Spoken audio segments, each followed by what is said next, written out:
Bonjour à tous. Bezrat Hashem, on va continuer aujourd'hui donc avec les Divrei Torah sur Shir HaShirim et enchaîner avec donc le verset suivant du premier chapitre, donc verset 3.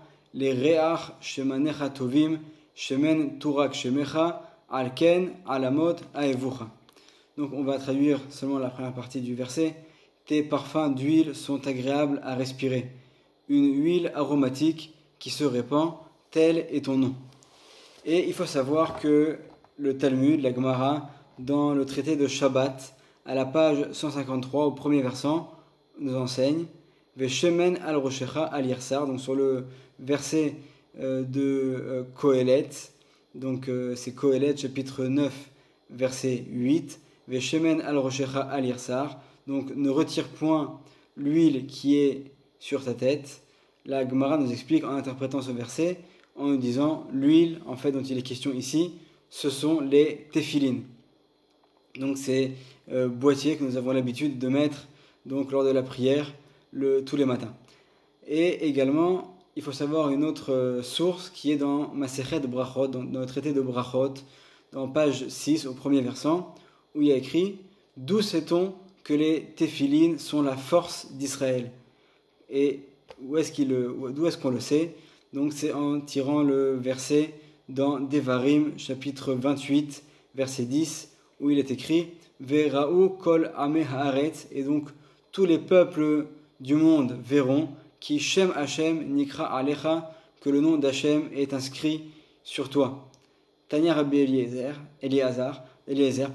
donc Rabbi Eliezer a enseigné Elu tefilin shebarosh, ce sont les téphilines qu'on met ici sur la tête. Donc d'où vient la force d'Israël?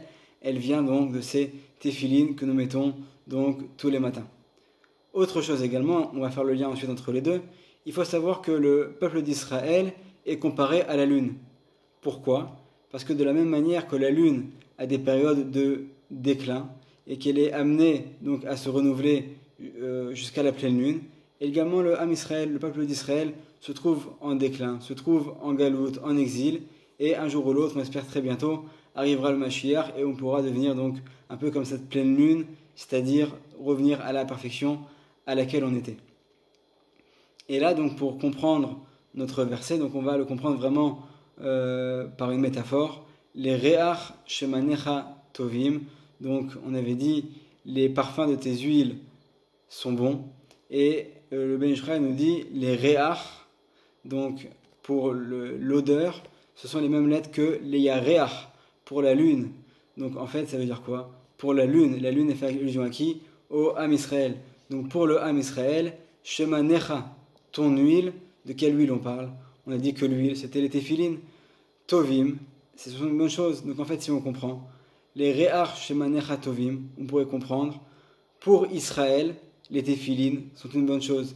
Et en fait, dans ce verset, on voit que le roi Salomon nous a caché l'importance de la mitzvah des téphilines. Et d'ailleurs, les téphilines, donc, ce sont la force d'Israël, et c'est la raison pour laquelle il est écrit Vera'u kol ame haaretz ki Shem Hashem nikra alecha v'yareu mimeka, donc tous les peuples verront que le nom d'Hashem est écrit sur nous, et ils auront peur de nous. Et donc si on poursuit le verset, Shemen Turak Shemecha, donc on avait traduit une huile aromatique qui se répand, tel est ton nom. C'est-à-dire qu'on est appelé par cette huile. Donc en fait, d'où vient notre nom? D'où vient la force du Ham Israël? Par l'huile. Et de la même manière qu'il y a écrit qu'on peut lire donc, le nom d'Hachem sur les bénis Israël en regardant les téphilines. Donc c'est également écrit ici en allusion lorsqu'il est écrit Shemen Turak Shemecha, donc l'huile aromatique, c'est ton nom. En fait, on fait allusion donc une fois de plus aux téphilines. Alors également, le Ben Ish Chai propose une autre interprétation du verset qui est quand même malgré tout un peu liée à la première. Il nous dit les Re'ach, donc le mot Re'ach a la même valeur numérique que deux prénoms qui sont Yaakov et Léa. Et en fait, donc Yaakov et Léa, leurs deux prénoms ensemble, c'est la même valeur numérique que Re'ach, que donc la lune. Et en fait, si on y fait attention, on sait que c'est de l'union de Yaakov et de Léa que vont avoir entre autres, donc il y aura bien sûr 6 fils, mais parmi eux il y aura surtout Lévi et Yehuda.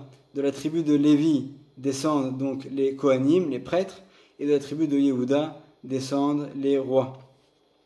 Et en fait, donc c'est par cette union qu'a été donc perpétuée dans le Ham Israël, donc la royauté et la prêtrise. Et il faut savoir que dans le Midrash sur Shir HaShirim, donc Shir HaShirim sur la première partie, à l'explication numéro 21, il est écrit les Re'ar Shemanecha Tovim, nous sommes notre verset, Rabbi Acha, Beshem Rabbi Tanchum, Rabbi Chia, donc enseigne Rabbi Acha, au nom de Rabbi Tanchum,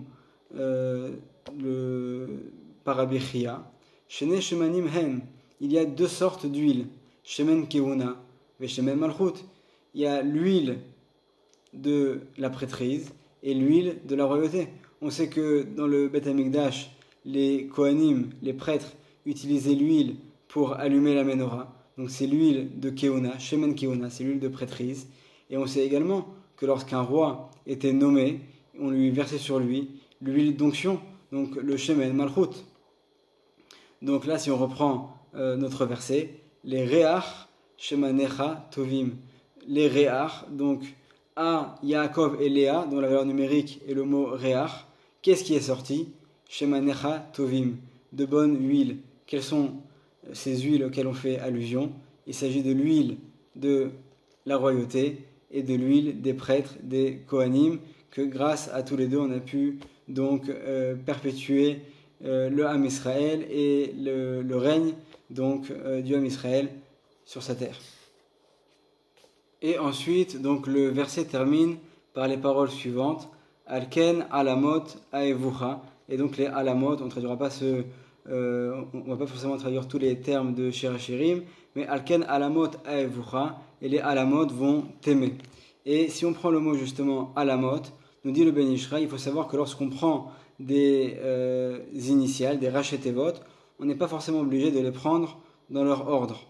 Et donc là, si on prend le mot alamot, donc Aïn, Lamed, Mem, Vav, Tav, ce seraient donc les initiales dans le désordre de mitzvot avec un Mem, Ase, avec un Aïn, ou mitzvot avec un Vav, Lo, Ta'ase, Lamed, Tav.